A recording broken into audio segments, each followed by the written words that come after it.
Salam vatandaşlar, salam Halmurat ağa, Yeniş Doğan, anlatmaya adaylarınız. Vatandaşlar, geçen aydıp belirlep geçen size komentaryalar okuyas takip edeceğiz. Benim videomun, bir saniye videomun aşağına bir dikkat çekici bir komentarya geldi. Şunu okap, sorak cevap alışıp üstünde bir neme gepleşe dedim. Hazır şunu okuyun birazcığını sorak. Bu vatandaşımız özü sorak yazandan şuna 17 sanı cevap yazan. Şu cevapların üstünde bizlerin durup geçeni biraz bizlerin ayal kızların hak hukukları hakkında üstünden nemeden de yazıp geçen şuna. Hazır birazcığını okuyun. Tema diye nem için yüz binlerce Türkmenistanlı ayal kızlar Türkiye Respublikası'na zahmet migrantı hükmünde göç ettiler diye. Sonra ön söz yazan izinden Türkmenistan'ın bir diktatör rejimi totalitar devletliğine indi hemmeler bilir. Bunu subut etmek internetin sayesinde globallaşan dünyamızda kıyın değil. Yurdun içinde internet üstü bilen yayradılan video roliklerde Türkmen halkının şol sanda Türkmen ayal kızlarının Berdi Muhammedovların maşgalasının eğçiliğindeki diktatör rejiminin nehli ağır cebir sistemlerinin ve kimsiltmelerin aslında ölmen yaşayışı devam ettirmek için dırcaşyandıklarını göz yetirip bolyar. Şu aşağıdaki esaslı faktörler yüz binlerce Türkmenistanlı ayal kızların dünyanın çar tarafına köplenç halatta Türkiye Respublikası'na iş migrant hükmünde göç etmeklerine sebep oldu. Bu ayal kızların ağlabası işe yaramlı ve çağa doğurup taze yaş nesli terbiyelep yetiştirmeye hukukludurlar. Birinci cevabı. Türkmenistan'ın enerji çeşmelerinin bay bolmağına garamazdan yurtta hüküm sürmesinin devam eden gariplik diye. Birinci soru, cevabı soruğa. Şunun hakkında aytmak isteyenleriniz var mı? Halmurat ağa gelmiş doğru. Halmurat siz başlayın. Sağ olun. Birinciden Esselamu Aleyküm vatandaşlar. İkinizden yaşlar size de salam. Alıp barayan işinizde üstünlüğü vardı ve diyen. Ünlü şu mahal Tuğçe kardeşimizin Okan soruğu. Kimyadanın mursakatı düyüplü, ılımlı, bilimli, Türkmen ilini atığı bilen adam yazdı. Sağ olsun beriyan soruğu düyüplü. Yüzde yazılan ya bir yüzde onunla yazılan komentler ol. Demek şu rahatlar için fiilleyen adamın yazan koment olmalı. Beriyan cevabı birinciden son içinden geri şarkı olup geçen mesele hakikaten şu mahal Türkiye çıkan bizim vatandaşlarımızın ulu götürümü değil, hemmeti değil, aytman ulu götürümü şu mahal çağı doğurup şuları terbiye vermeli gelin gıydam. Şolar şu ülkün şu öz tebiği fonksiyonundan mahrum edilen emeli ýagdaýda hökümet tarapyndan şu millet köpelmesin, şu millet bagtly ýaşamasyn diýip gelin gıydamyny ýurdun daşyna çykardy. Ya erkek kişiler ýurdun daşyna çykdy, gelin gıydamyny içine galdy. Olaram çağı dowurmakdan maksat. Her bir döwletin, milletin geleceği önülge bilen, täze nesil bilen baglanşyk. Şoň üçin o zaman bizde şol 90-njy ýyly ýöreýte kırgınçylyk siýasatyny ýola goýdular da ýa-ni Niyaz bilen açyrça şol milleti ýa-ni geraýyn belasyny oturtdyr. Şonda gyrylan türkmen ýaşlarynyň sany sajagy ýok, 100 miňlerçe adam. Şimdi şöyle şu ülkenin şu zatlardan ağzı arası galyp ýigitler gyýdylar. Sizin geleceği görüp biljek adam. Şonun için şol vatandaşymyzyň ýazan zadyny birbirine aňyrsaňyz şol zatlar ýaty men üzüm çeken şol setir boldy. Beýlekiler hem dogry. Näme üçin ýurtdan denanlar ojagyň gorokçysy. Beýlendi ojagyň öýüň ýylysyny saklaýan ine. Ine bulan tebiği borcu şol. Türkmenistan oýar ýurtdan terk edilip çykarylan bolsa gazancı üçin demek Türkmenistany eline gyzyp duran ýyly ojak galmady diýilen manyny berýär. Bu bolsa gyrgynçylygyň siýasaty, bu genosit, bütün halkyň garşysyna edilýän gyrgynçylyk. Ine ben şey diýip düşünýän şunu. Senin aytmak isteğin var mı şu tema hakkında? Men aýtmak isleýänim ine şondan eme diýär-de, ýagny yüz müňler şu aýallaryň ýurtdaşyna iş gözlemekleri. Indi bizim bir milliligimizde bir zat bar-da, ýagny şu halkymyzyň milliligimizde aýal maşgalalar kän işledilmän gelýärdi. Erkek adamlar işleýärdi-de. Ýöne üçin soňky döwürler ýa näçe ýyldan bäri şol biziň sen anlamymyz hatda öz ýurdun içinde de däle bir başga bir ýurda çykýarlar. İşleme üçin indi ýöne onu işleme üçin diýip aýdylýar-da. Yeňilje edip aýdylýar, ýagny işleme üçin ýöne işlerine ähilleki işleri işleme üçin gidýärler ýurtdaşyna. Bir garra seretmek ýa bir öýde ýanky başga bir adamlaryň öýlerini Temizlik işleri. tämizlik işleri üçin zat üçin gidýärler-de. Agyr işler üçin çykýarlar. Onda da ýagny maşgaladan aýry bir ýagdaýda ne çağalarynyň ýanyna ýa-da bir äri ýok ýanynda. Bulam nämeden gelýär? Ýurdun içinde ýagny erkek adamlara da hatda diňe aýallara da erkek adamlara da işler ýaly iş galman soň. İşin galmanlygy sebäpli erkek adamlaryň bir çykýar şolar bilen birlikde aýal gynlanmaz da has kän çykyp başlady ýurdun daşyna. Şolar aýdaýyn şu kommentarýary. En gynandırıcı yeri hem çağlarımızdan ayrı bizlere neler? En gynandırıcı yeri o. Şimdi ikinci cevabına okuyun. Türkmenistan'da devlet derecesinde güllep ösyan korrupsiya ve makinasiya bir Türkmenistanlı ölmen yaşayışı devam ettirmek için dünya gelen gününden aradan çıkyança devlet işgallerine para verip yaşamalı bolyar. Yani bu Türkmenistan'da çağa doğrulan hastaxanadan başlap prezident divanına çeli ehli sferada paraxorluk ve makinasiya gün günden mövce alıyar ve güllep ösyer diýmekdir. Katı doğru diýipdir. Sebäp bütün ýurt millet tutuşluğuna bir bölegi para alýar, kiçijek bölegi köp bölegi 99 has göterme ilatyň şolary para töläp öz ýanky deru işlerini ýerine ýetirýär, amal edýär. Sebäp ýurtda kanun işlerine, konstitusiýa işlerine, ilaty arz ederlik edara da ýok, gurumy da ýok. Ondan her bir adam öz maşgala ýagdaýyny ýa çözüm tapmaly meselesini param üstü bilen, peşkeşiň üstü bilen çözmeli bolýar.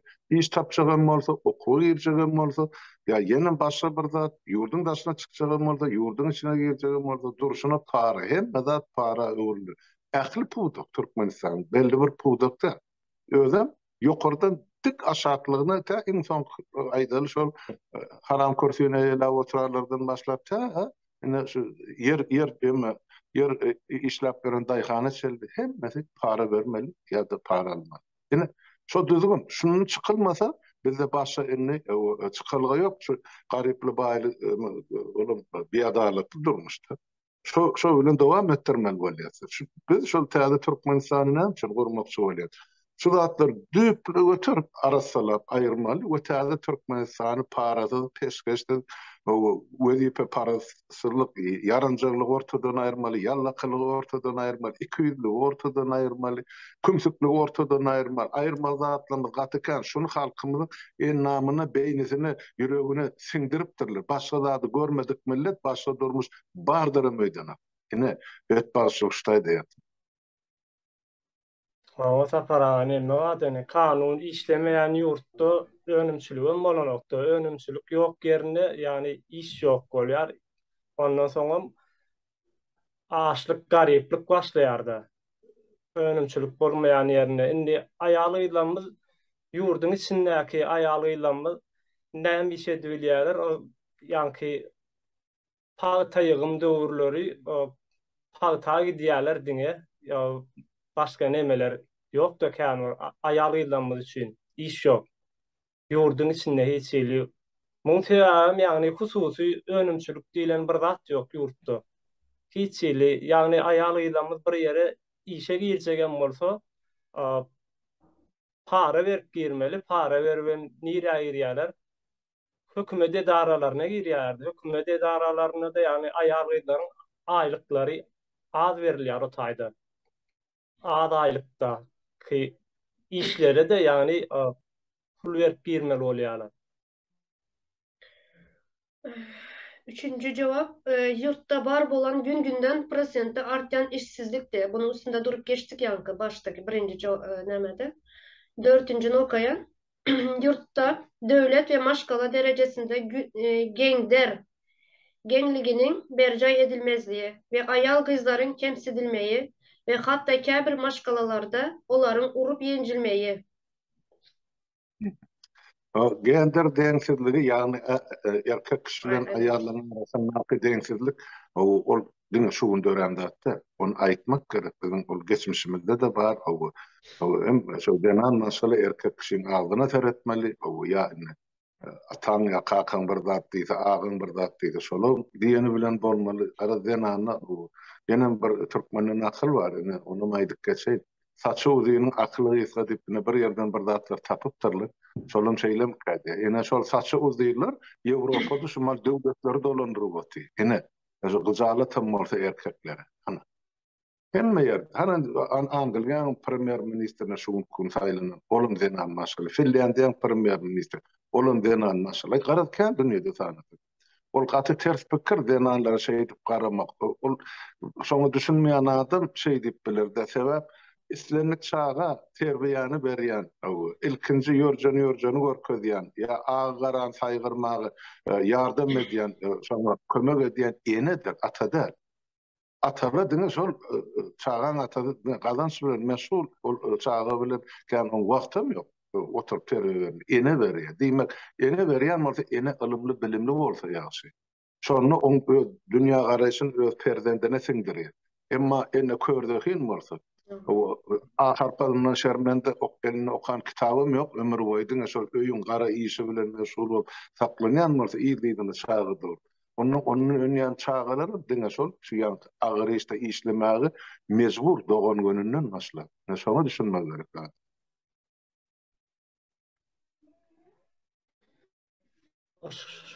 Şoňa hasar edip nämäni aýtsam bolarmy? İran'daki geçen vaka vardır, yan yakınına bolly. Maşa Amini diýilýär. Şonuň ýöne köýje bir ýany kellerine daňan ýalygynyň näme dogry bolanlygy üçin haliseler tarapyndan zorluğa getirilýär. Manyň netijesinde de ýanky aradan çykýar, ýanky aýal bolýan. Ýöne şonuň aradan çykanlygy üçin ýanky İran'daki nemeler, ayal maşgalalar ayağa kalırlar dene. Bugün günde hemelerde, havarlarda da badır. Yani aşörtülerini yakyalar çıkarıp hemmesi bırakıdan. Şimdi bizim ayal maşgalalanmadan edilmeli zatlar da şu zatlar hükmen suratta yani talap olmalı. Bir taraftan hükmen suratta talep etmeli. Beşinci cevap okayın. Devlet tarafından köp sanlı çağası bar bolan yaş maşgalalara özbaştak, öy ya da mellek yeri satın almak için maddi, goldav ya yardımların verilmezliği ve şol sebebe göre bir öyde köp maşgalaların yaşamağa mecbur bolmakları ve maşgala dava cencelerinin yüze çıkmağı. Berde esasan kardeşim psikologik faktör yüze çıkýardy. Mesela Ýewropada şular ýaly maşgalany planlaşdyryş demeli bar, metody bar. Öýlenen ýaşygyp, ýaşky diýer gelin bular planlaşdyrýar. 5 ýylyň dowamyny, 10 ýylyň dowamyny bizden 2 çağı ýa 3 çağı ýa 4 çağı edinmek maksatymyz bar. Şonuň üçin biz şol işte şeýlere işlemeli. Kwalifikasiýamyzy, kärimizi giňel alýan hakkymyzy köpertmeli. Ondan soň jaýymyzy giňeltmeli. Şuň iki bolup bir otogda ýaşap bilýän bolsa, 4 çağı bolsa bideýän 5 otog gerek. Ýani şu zatlar planlaşdyrmaly. Türkmenine gynansa hem şu zat ýok. O. Onun her yıl doğursa da yine Allah verdi. Ya Hudaý verdi. O berip dur Hudaý. Ondan enen atan o jogunda yaşamalyň kanuny ýok. Bir ýemede aýdal bir hojalykda 3-4 ogul öz gelini bilen ýaşaýar. Olar çok hojalyk diňe bir maşgaly üçin gurulany. O taýda 2-3-4 maşgaly üçin etaj jaý ýok bir hojalykda. Ine şondan zawalar gelip çykdy. Öz doğanlaryň arasynda ine ulu oňşuksuzlar oruç töwüş gara şondan düşmançylyga çelli barıp ýetýär. Ine şu zatlar ortadan aýyrmak üçin hakykatdan döwlet tarapyndan köp çagaly eneleri ýa maşgalary kömek proýekti bolmaly. Ýöne onun döwlet meselem diňe jaý ýerini giňertmek üçin çaga dogry ýalar üçin ala hakykatdan şu çaga terbiýe berjek maşgalalaryň gözüňde tutmaly. Ýöne her ýyl bir ýerinde orup men gahrymanyny boljak, soňa öýümde ýatjak diýer. Ondan döwlete de jemgyýete de peýda ýok beýle enede. Ol jemgyýete peýda çagalar dogrup, öňürüp, ululdup terbiýe berip geçirmek gerek. Şeýle. Aslında Ferese Halmrada şu atky, ýani biziň ýurdumyzdaky iň uly meselelerden biri bolup durýar şu jaý salmak ýa-da millet geralyp göçmeklik diýilen mesele. Bunu biziň hökümetimiz ýörüýtüläp etdilermi näme, ýani şu bir hojalykda meselem 4 sanaky ogly bar bolsa hemmesi öýlenýärler, şu taýda çagalaram şu ýerde bolýar, aýaly hemmesi ýani şu bir 4 komnatly jaýlar bolýar, türkmeniň jaýy, 4 jaý, bir ewan jaýlar bardy. Şu jaýyň içinde ýaşaýarlar. Ondan soňra neme bolalýyn diýerler dindi. Agdybir bolalýyn, agdybirlik nähillik bolup çyksyň o ýerlerde. Ýani 4 sany gelin bar. Her maşgalada da 3 sanaky çaga bar bolsa ondan geçip gidýär bulyň ýaşaýjylary. Şonuň üçin meňe isteýän zadym ýani şu döwlet tarapyndan her bir ýaş çatynjalar bolýar. Umman döwlet tarapyndan bolmasa da hususy şirketler açylar, ýeneler açylar, ýani jaý salmak meselesi ýa-da yer almak meselesi ýok etmeli şo meseleni. Indi yeňillik döretmeli her tarapdan adamlara.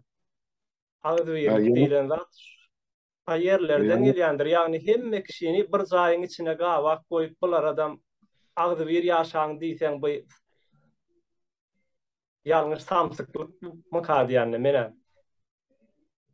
Elbette sen aýdyşyň ýalbärde döwlet programmasy bolmaly. Ine biziň ýaşap oturan döwletimiz bar. Ine Şweýçe döwletini ine jaý uruluşy meselem käbir ýemede welaýetler diýýärler biziň size tanışdyl bilen 5 götürümden 10 götürüme çeli artykmyş gurulýar gereginden. Näme üçin? Adamlar şu bir ýerde oturup 20 ýyl 30 ýyl bir ýerde oturmasyn gerek bolsa ondan onu göçdün, tebigaty ütgesdin, görnüşi ütgesdin, ütgesdin ýa goňşusyndan başga ýere göçüp gitsin, ýa dostlarynyň bir ýerde ýaşadyn. Şoňa mümkinçilik bar. Göçmäge de, gonmaga da, çalışmaga da jaýlar. Ine şu welsede şu programy döwlet programmasy gözüňde tutulur.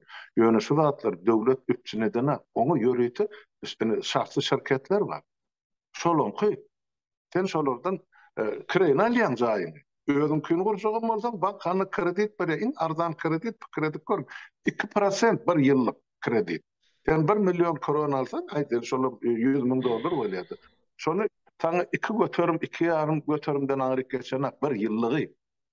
Bizde bolsa onun her aýyna senden alyp oturýar $5,000 da ýylyna gaýtarmak üçin şartlar. Şunu 50 ýyllyk kredit berýär şu wetsede. Bir maşgala.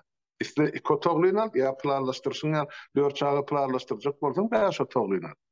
Ýöne o çağlarym 18 ýaşaýança sen öýünde. Soňra onu uçurum bolup gidip okuwa girýärler, ya öz başyna jaý urunýarlar. Ýa-da taň öýünde ýaşaýan çağı ýok. Adam gen görýär. Bu çağı hatsa bolmaly ýa ýaragsız bolmaly. Eger öz öýü bolmasa en atasy bilen ýaşap görünmeli diýip. Ýene şuň ýaly netije çykarýarlar da. Şoňa aýdyk. Halmrata Ýanky kredit diýen dagyn bizde şonu alyp bolanok. Ýani sen bankdan pul aljak bolsaň edarada bir ýerde işleýän bolmaly. O hemme kişi işläp bilenok edarada, ýöne hemme kişi jaý salmaly. Ýani öýlenen bar bolsa jaý salmaly, ýöne ol edarada işlän ol. işlemeýän üçin kredit alyp bilen o. Kredit alyp bilmeze jayz alyp bilen o. Yani bir hili çıkmaz bir ýagdaýa getiripdirler-de halky. Hemme tarapyny ýap. Mesela sen ne ýa-da Başga şaýda söz yok. otur. Çıkylgan ýerde de görýän. Nesibetsen Ha. watana baramyzda ne hökümetde özüňiz ýoly goýun şu zatlary. Görüp durýmyz problema birdedir. Çözgüdürem aýdyp oturýarsyň. Diýmek şu zatlar amal etmek üçin, ýerine ýetirmek üçin üstüne işlemek gerek. Onam akıllı başlatmak gerek. Olduğunu göz için etmek gerek gel. Onun o gidip yatan gomun içinden çatma kuranın bilen peydası yok. O benne çağalın okur otmalı. Mektep probleması var, yol probleması var. Onun harganası var mektebin içinde. İçine akma gollumlar var. Bir topor probleman çözgüdü bir yerde. Şu cay bilen bağlanışıklı iyiliğine çıkıp. Şu zatları utkoşturup çözmenin maşallah. Halmura taşırda az şu näme çıkadı. Bizlerin şu Türkiýanyň Türkmenistanyň içinden çıkmamızın sebebi hem şu öy probleması bolup durýar. Berde mesela Türkiýede yeni çatıncalar öýlenjek wagty gaýnananyň ýanynda ýaşamaýarlar, aýry çykyp ýaşaýarlar. Kira çyksalar hem, kwartira çyksalar hem aýry çykyp ýaşaýarlar. Şu köpem şu bir öýde ýanky ýeňişdigim aýdyp geçdi. Bir öýde 4-5 sany gelin bolandan köp zatda aýrylmagyň hem sebebi ýurtdan çykyp gitmegiň hem sebebi köp zatlar şundan näme dep düşünýärmen. Öý almak üçin aşara çykdylar köpsem. Şu öý problemasy.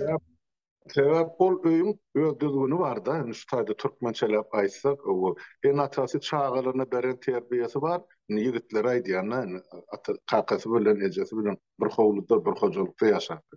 Ýanky aýdylan 4 gün 4 ýerden ele, dürlü maşgalada dürlü terbiýe alan. Oho, bulan ağzını biriktirecek bolsun, başını biriktirecek bolsun. Saçın ağır ya, onun için o berekella o tayda kaynana bilen kaynata.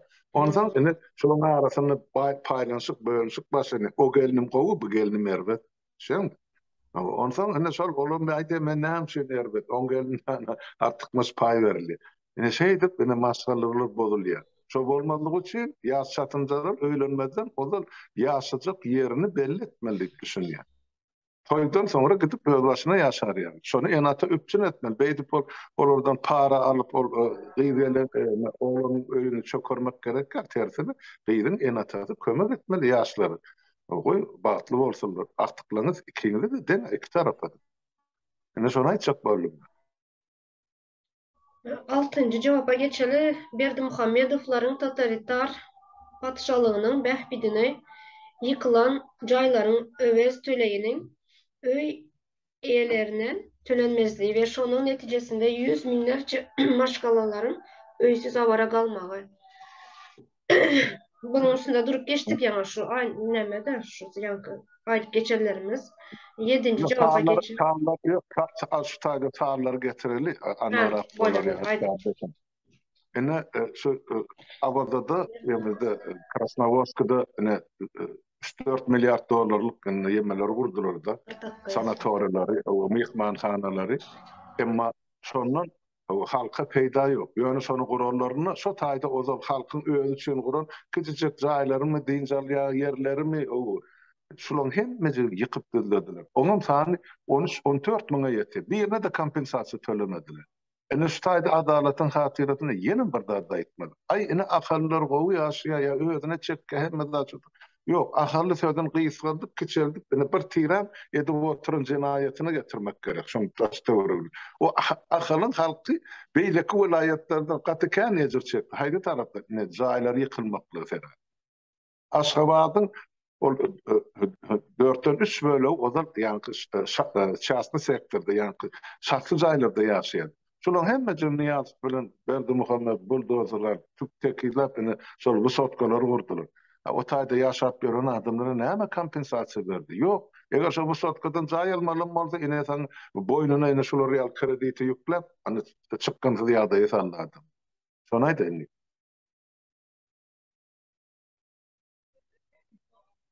Awadaky daçalary menem gördüm birazjyk ýani Halmurada. Ýöne şu taýda ýani iş yerleri vardı da. İş yeri vardı. Bunu da yaptılar. Yani hatta bir şu işsizlige getirýärdi. O Şondaýda adamlar beýrek hyzmat edip aa, bakança diýerdiler-de. Beýri töleýe beýle işleyenler kız alýa var. oğlum. Ýurdun içinde iş bolsa, öme pulum ýurdun içinde, halka ýurdun içinde. İş bolmasa, halk mecbura ýurdun daşyna çykma. Onun olarak Aa, pitçin açıp, ay sen eyle, sen beyle, ayağını kıyışıp basyan, gözüne sürme çekken.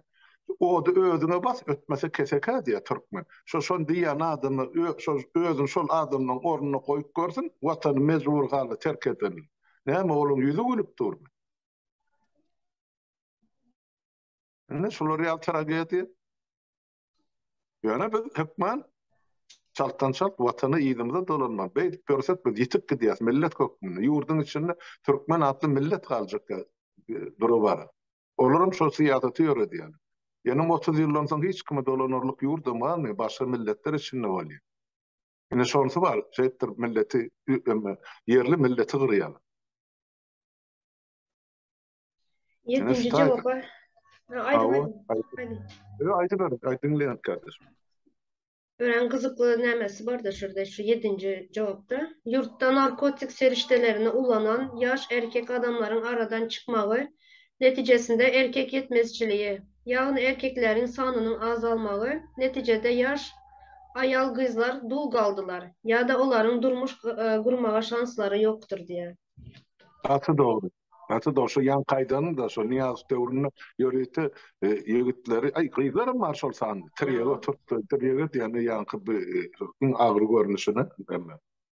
Inni olardan önelge yok. Bola yanına da o önelge uzak yaşamaya sebep yankı bir triyekten gerayından yasalan sağlığı eyyem pes. Doğanın pes.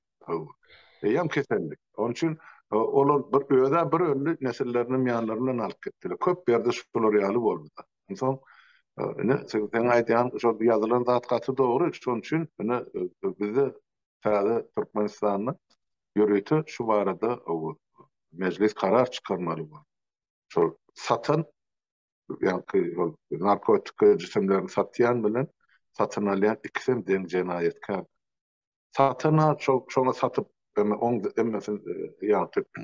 sağlığını pese düşürüp baylık kazanıyor bir kanun yol bilen satın alınıp şonun maşgalasından üzüp alıp şu özüne şu keyif için kullanıyor. Sonra ol maşgalada çağı terbiye alıp bilmeýär ya bilim alıp bilmeýär. Ol tozyýardy teriyekkeşiň öýüne ahyl aşyny goşuny bir toğun üstüne ýüklenmeli. Ahir son adam degradasiýa diýe sandan çykarýar. Ne şu? Haziran bar tramadol diyen tabletkası. Yo onu yörüte Berdi Muhammedov'la gurnadı. Yörüte her rayon nivaydiyana her etrafta yörüte apteklerde sattırıyorlar şu an. O nesede hükman ol gerek dozasını köpörtmeli. Onu aydaylı bir ayda her gün 2 derman atyan varsa 2. ay yiyen 4 derman, son 3. ay 10 derman. Sağını köpörp var ya her günün. Onun satın alma. Nereden pul tapsın onu? İşsizlik. Onu oğurlu etmeli, adam öldürmeli, birinin öyün tağlamalı. Ne Tamam, problemi? köp maşkala Bir- bozuldu. Hı? Köp maşkala bozuldu. Yemiş bar bolsa senin açalım. 8. soruya geçecek. yok men açsam yok. Halmurada etti. Yurtta ayal kızları 8. soru cevap. Yurtta ayal kızların hak hukuklarını koruyan resmi taydan hasaba alınan devlet sektörüne ya da hususi sektöre değişli yörüte hukuk edaraları kuramalarının yokluğu diye. Yeniş Hiç yok mu cevap Yalzat? başlayın. Hiç. Yeme, Tuğçe kardeşim, yeniş kardeşimi de böyle koyuş olaydı başlasın. O deme, men ayda otursam gerçeksiz var. Koy öyle fikrini aytsın, gerek bolsa ben üstünde olurayım. Doğru mu? Hak hukuklaryny gorayan kärhanalaryň ýoklugy görünüp durdy. Esasy niýerini tutuňdy ýanky aýal gyzlara asışlar edilýär ýa bolmasa iň merkezeti bir şolary öňe tutulýan ýeri ýokdy. İş tarapyndan seredeňde ýa-da iş ýerlerine bolanda da aýallaryň işi laýdylýar-da bu işler ýa bolmasa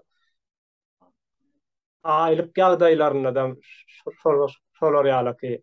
Ondan soň aýalylarymyz çağa ýetişdirýärdiň esasy zady ýöne çağa yetiştirmeňem jogapkärçilikli zatdygyny hiç bilmeýär. Ýagny düşünmeýän hojoluklar, maşgalalar känne.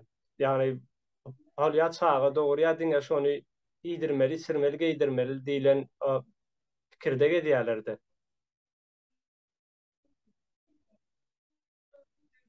Men üstünde doldurun şu taýda bir ýaly mena aýdyp durda sonra bir ýa jogap berip ýerleşimi aýalyň hakykyny goraýan ýerli guramalar ýa nämeler ýokdy.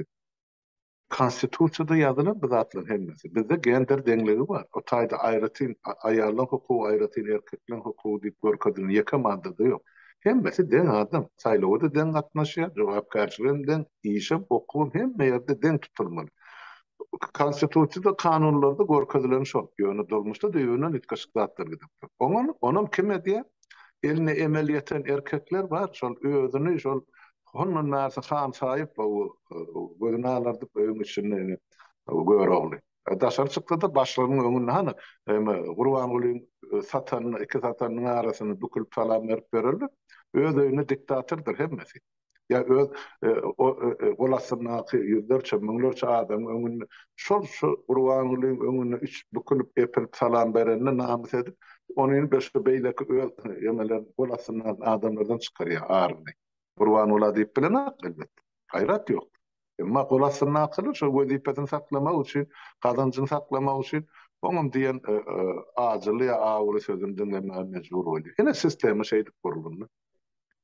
Ondan işi, döwlet işini, hökümet işini şu bir tentek mesela Gurban ogly gelen marza şu tak akıllı adamın barıp şol hökümetde işleme hiç hakkı hukuku yok. Sebep olur o tentekler özünden beter tenteke getiriyor da işi. Tentek diýenim aly sarmyk okusuz, bilimsiz hiç zatdan başı çıkmayan ýöne geden, o yaranjan, o ýelökser, o ütkap duran hameleoniýalary kyn ütkedip duran mahluklar. Ine şolaryň ýurdu dolanryp boty, halka da çykylýar. Ine meselem diýip şu taýdy.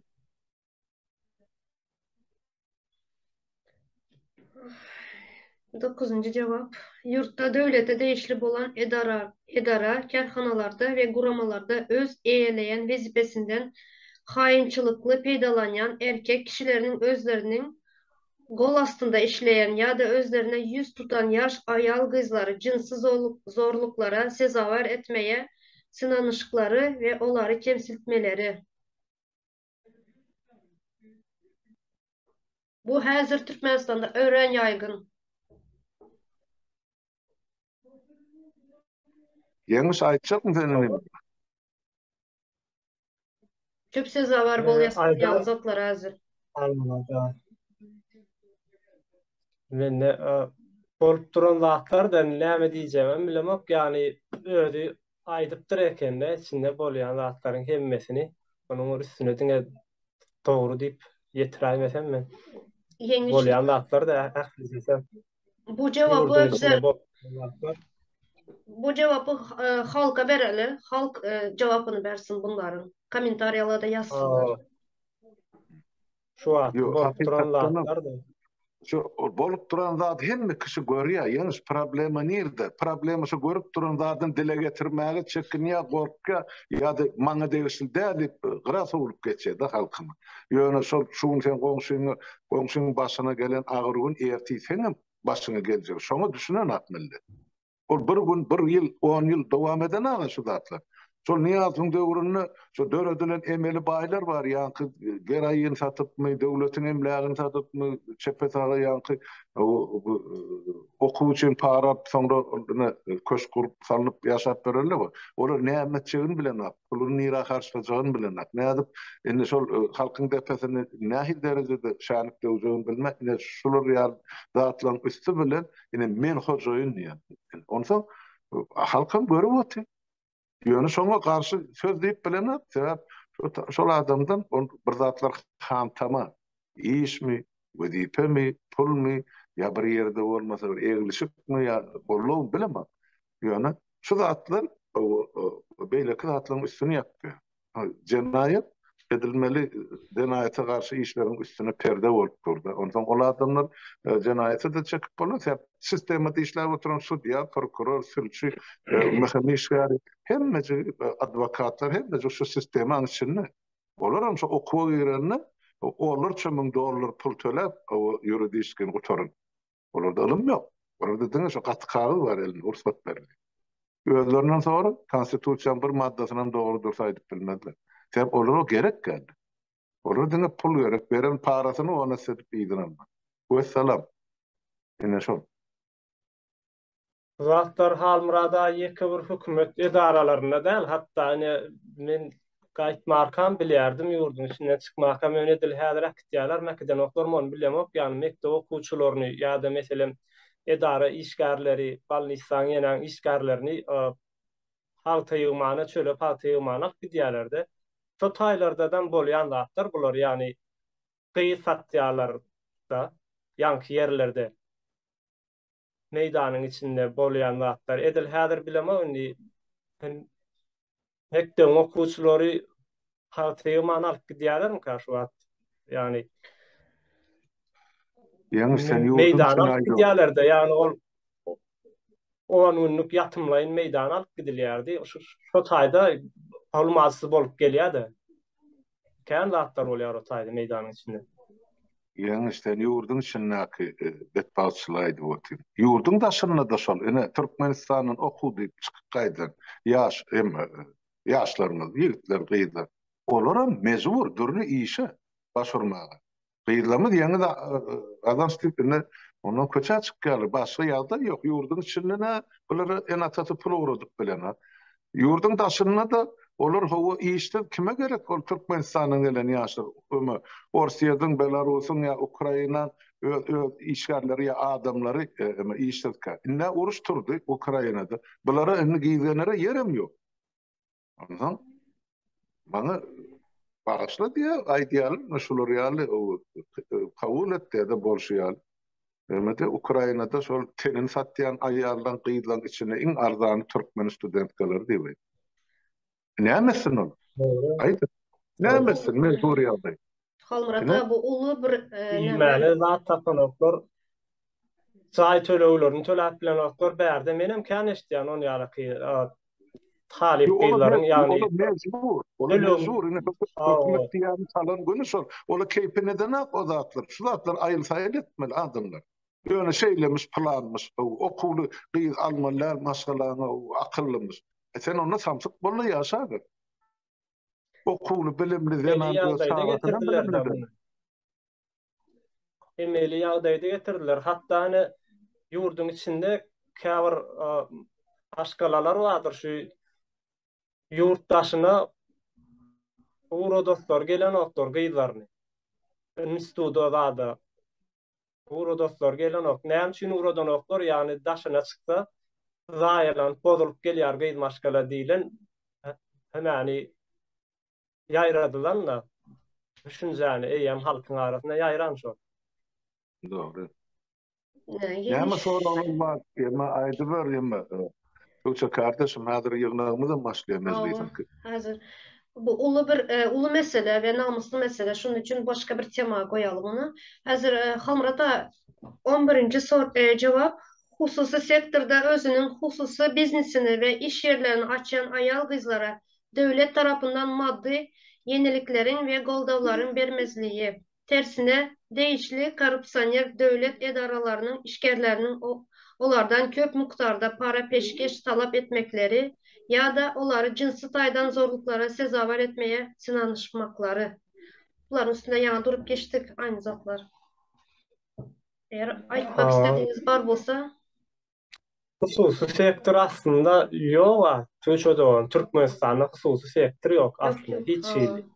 Şuna iş yerini açan ayal kızlara hiç kömek etmemezliği diye. Golda vermeyeler diye açmak isteyenlere.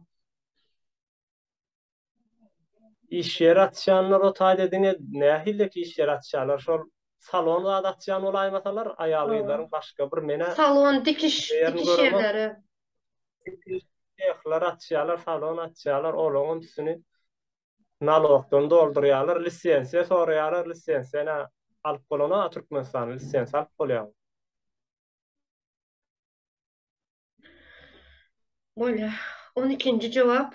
Yurtda Berdimuhamedowlaryň totalitar hökümetiniň agyr maddi ruhu basışlarının ve cebir sütemlerinin astında galan ayal gyzlara psikolog taýdan kömek edip bilmejek ýörite guramalarının ya da merkezlerin yokluğu diye. Ya zat mene hiç duyam yok Türkmenistan'da.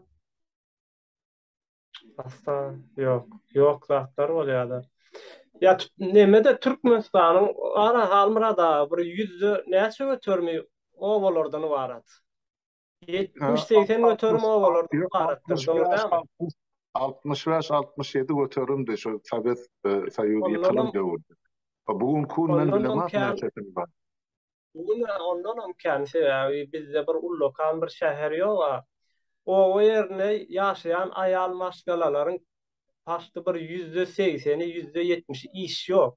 Öý hojalyk diňe öýüň içiniň biş düşü bilen gezýärler. Ýani çağa dogry biş düş kirkimir öýüň işleri bilen. Ýani olara bir iş ýa hökümet ýerine, döwlet edaralaryna iş ýok. Oh, nähili iş çykýar şo ýaňam bellek geçdim. Kärende ýerlere gidýärler, palta ýymana. Başga bir işleri ýok olaryň. Yeniş. Mallara seredýärler. Malgara seretýär, ýöne malgarada da anneme bir süýt berýän mallamyz ýok biziň. 3 litr, 4 litr süýt berýär, süýt berse. Boş gezýärler-de aýal ýylamynyň ömrü boş geçýär. Hiç ýyly eklen skalan jetilýän ýeri ýok. Erkek adamlara da o ýerlerinde näme iş bar diňe şol jaý urýandan zatlaň ýanynaky işler bolaýmasa başga bir hususy sektorda umumyň bizde Türkiýede biz işläp ýörüz. Her türlü fabrikler we tekstil we metal öndürmek we plastik urunun adynagdan gatlaryň fabrikler bar. Erkege de iş bar şo ýerde, aýala da iş bar. Önümçilik bar. Türkmenistanda önümçilik ýok bolan üçin ýani iş yerine yardım berilmeýär ýa bolmasa bir iş şerti döredilmeýär diýmeklik o bir ýalňyş mukadiyat ýok zaten döretmeli. Ilki şo nemeleri önümçiligi ýola goýmaly taýda. Önümçilik etmek üçin hem mülkgerleri vermeli adamlara, ýani ýeri halka paýlap bermeli. Ondan soňra iş çykar. Häzirki ýagdaýynda Türkmenistan bir çykmadyň içinde, ýani çykalgy ýok, haýsy tarapyna teredengidi. İş ýok ýerine näde bolar ýardam etjek. Ýani bir döwletiň öýdi näme üçin edipdirler? Şo bir aýla üçin, ýani Berdimuhamedowlar üçin. Galan ýurduň içindäki ýaşaýyşlar bolar, hiç zat ýok olar. Yeni şurada şu cevapta benim düşüncem ayal kızlara diye psikolog taydan kömek edip bilecek yürüte guramaların ya da merkezden yokluğu diye ben düşünüşümce bu mesela ailesi bozulan ayal kızlar hiçbir psikolog taydan yardım almayalar bizde. Mesela berde şunyalı bir maşkalası bozulan vakti psikologlar kömek ediyorlar. Ayal bilen göründeşlik geçirýärler, yaraşdyrmak üçin, bir ailesini bir ara toplamak üçin. Ama bizlerde o zatlar yok. Ben hiç görmedim. Ayrılan ayrılıp gidýär. Şunu demek istedi Berde benim düşüncem boyunca. 13. cevaba geçen. Öýlenen yaş erkeklerin öz yaş aýalyny we çağlarını bahtly durmuşda yaşatmaklary üçin maddi we ruhy şertlerinin yokluğu, şonun netijesinde maşgala dawa jenjelleriň aýrylyşmak bilen tamamlanmagy diýär. Munyň üstünde durup geçdik, ýa-ni aýdyp geçdik bulary. Aýtmak isteýän bar bolsa aýdyp bileňiz. Hamrata barmy siz aýtjagyňyz? Öýlenen yaş erkeklerin. Ýa aýtdy.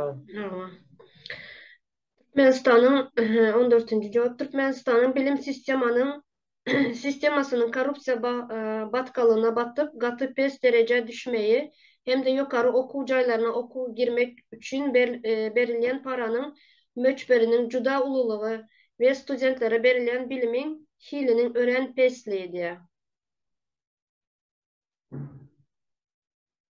Ha, o doğru yani okulda 23 näçe bir meň ehtiyakam 15 000 20 000 dollar alýardylar. Okuwa Köpenler. girme üçin ýöne okuwa barandan soňam ýene çykdylar ýetik bolaryň ýani spor degneşikler diýdi çäre gitme üçin her hille degneşikler himme wagtlar özleri almaly. Indi bular o taýk näme üçin barýarlar ýani bedenme üçinmi sport geçme üçin barýarmy ýa-da bolmasa bilim alma üçin hüner alma üçin barýarmy universitete. Bunu çäre bilen geçirýärler 5 ýyl okuyan bolsa 5 ýylyň hemme wagtyny çärede geçirýär we soňra da bunu ýani döwlet sektoryna ýa-da bir hökümetiň bir ýerine işe goýýar bu adamlar ýurtdagar munyň netijesinde sebäbi olar hiç zat öwrenmediler. Çäreni öwrendiler. Ýani çäre geçirmäni öwrendiler. Başga bir zat görneni. Şonuň üçin ömne Türkmenistanda şu wagtda Türkmenistanyň içinde düzedip biljek kadryň ýoklugy. Ýani türkmen halkynyň şu güne Bu ýetmeginiň dereceye büyük geldi. sebäplerim şolar da. Doğru. Ha, kadry ýok bularda. O vaktimiz az kaldı. Biraz kısa Kaldı, kısa daha edelim. Geplep az vaktimiz kaldı. 15. cevap Türkmenistan'ın totalitar devletinin halkın şol sanda ayal kızların ve çağaların sosyal goraklığını üpçün edilmezliğe diye. Hiç yok. Sosyal bir üpçüncülük yok bizde. Gorak çağaların, ayal kızların.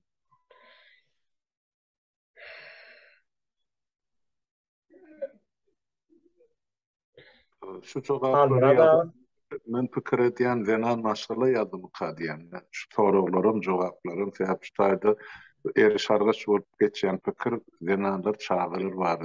Gaty Allah. wazipler. Ýöne Türkmenistany erkek kişileriň hak hukugy ýokda. Onuň zenany nirden bolsa. Ene şuňa retorik soragym bardy. Şoň üçin biz döwleti ony ýene de gelejegi şuny zenany çağa erkek kişi bölmän bütün şu millete halka dip ýa-ni doğru bütünlüğünü alıp mesela çözsek onu doğru bolar. Yani yekelikte içinde çözmeli zat ilkinci navbatta şu enelik institutunu dikeltmeli çağırlık bilen. Yani şu En taýda önemlisi hak o. hukukları ýetdi. Lokman o en önemlisi şu sebäp geleceği şu doğacak ya yan doğan çağırlar için şu mal vurmakçı öyle. Yani o diktaturan aşağını 32 yıl yaşap o Niyazın poknaması bilen bir son kıyım bilen altın azarı bilen ya nämesi bilen devlet adamı için milleti sergezan koyun siyaseti çümen adamlar beynisin arasalamak günü görüp dursun.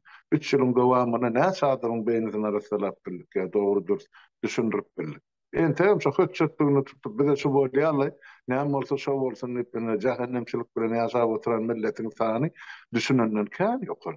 Düşünýän adamlar. Şoň üçin bu bir inne bilen goýgadan ýalyk kardeşler bilen alyp barýan işimiz şu taýda olara ene şular ýalyp söz barda şeytanyň azdyrany özüniňki diýdi. Olar şu millete hem azdyrýar hem bular kulçuluğa sokýar, onsoň gepleme ýaly derejä getirip goýýar. Biz bolsa milletin gözüni açmaly, gulagyny açmaly, dilini açmaly, aýdyp bermeli bolýan zatlary.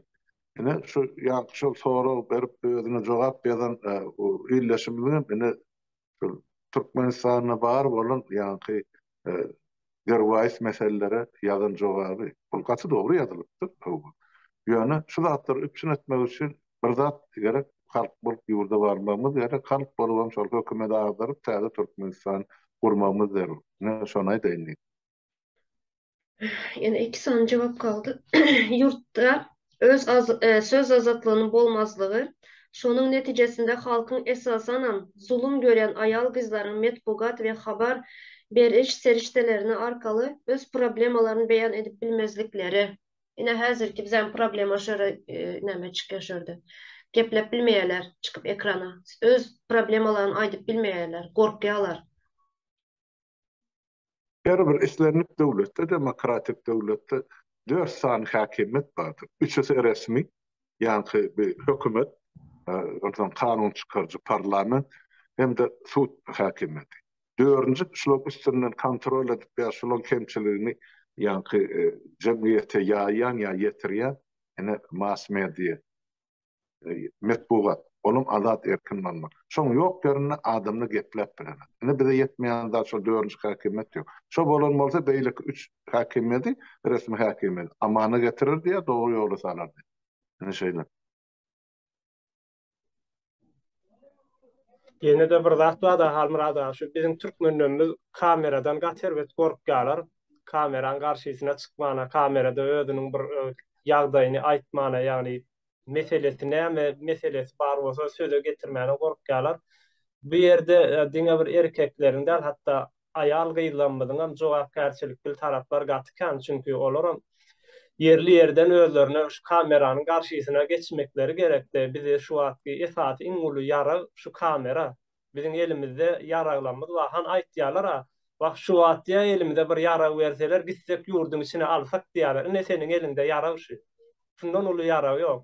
Yani Türkmenistanyň daşyna näçe adam çykypdyr? Meselem 1 milyon adam çykdymy, şonuň iň bolmanda 200 000 sanysy, bolmanda 100 000 sanysy eline kamerasyny alyp, kameranın garşysyna geçip şu bolýan zatlar, problemalar dile getirip aýtan bolsadylar, biz bu çakaçyny giýerdik ýurdun içine. Hemme adam ýok bolup aýrylyp giderdi. Şu görýän kynçylyklanmadyň hemme adam netijesi, ýani türkmen halkynyň bizde bir zatda biz kiçiräkkä ustaçylygy öwrenjek bolýardyk bolýan. Ýa-da bir kakan bir ustaň ýa nertende şol adam işlemesini goýýardy da, ýani öwredesi gelen okdy. Ýa bilýän zadyny paýlaşmakdan gaty çekinýärler bizim türkmenlerimiz. Bilýän zadyny paýlaşmakly has bir yerlikli gowdatdyr. Ýa paýlaşdygyňça seni hasam nemet ýa-da artýa bilýän zadyň hasam köpelýär. Ýöne paýlaşmanam gorkýarlar bizimkiler. Çok sağ ol. Doğru. Yeniş. Ekranın gorkýar dip aýtmaýyn awu. Ana ýaşlar TikTok'ta gorkýarçylaryny görýärse, onu gorkup çykanar ekran. Ýöne olar şu öz hak hukuklaryny goramak üçin çykyş eden haklar diýsen, onu dogry bu. Ana Ferit, däli program bolup böyle TikTok'ta. Ne şolar türkmen. Yok.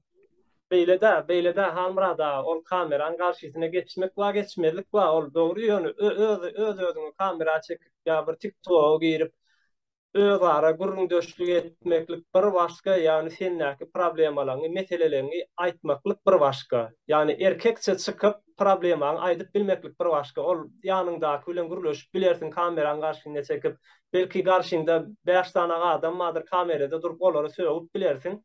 Ol beýle däl. Ýani bizim etmeli bir maksadymyz bar. Şu sistemany aýyrmaly. Sistema garşy näme pikiriň bar bolsa, näme bir aklynda bir zat geçýän bar bolsa, şonu ulanyp kameranyň garşysyna geçmeklik gerek.